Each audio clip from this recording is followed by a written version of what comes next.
في يوم من الأيام تلقى علي بابا رسالة مهمة من الملكة مريم التي كانت قريبة له. كانت الرسالة تطلب منه أن يأتي لزيارتها على الفور. أخبر علي بابا عائلته وانطلق نحو قصر الملكة مريم.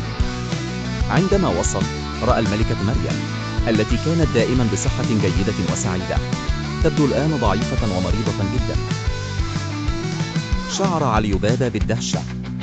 ماذا حدث؟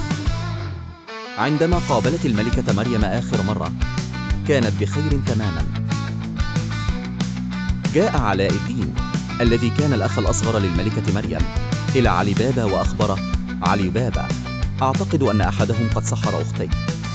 لقد مرضت فجأة ولا يعمل أي علاج.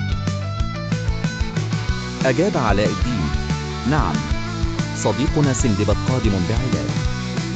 لقد تمكن من الحصول على عشب سحري خلال رحلته البحرية يمكنه كسر كل أنواع السحر. تنفس علي بابا الصعداء. هذه أخبار رائعة. حتى يصل سندباد سنعتني بالملكة مريم ونعزز حماية قصرها. أشار علاء الدين إلى مصباحه السحري.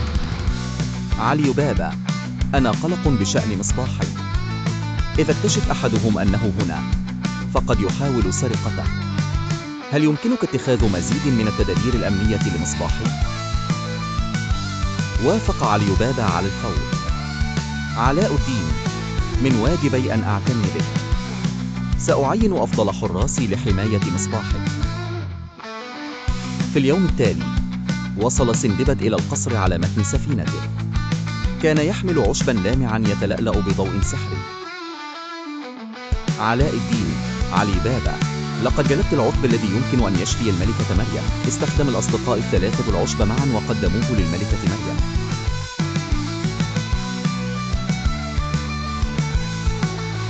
شكرا لكم أصدقائي الأعزاء، لقد أنقذتم حياتي. تنفس علاء الدين الصعداء. أنا سعيد جدا لأنك بخير أختي. ابتسم علي بابا وقال: كنا جميعا قلقين عليك ملكة مريم. روى سندباد قصة مغامراته حيث واجه العديد من التحديات الخطيرة للحصول على العشب.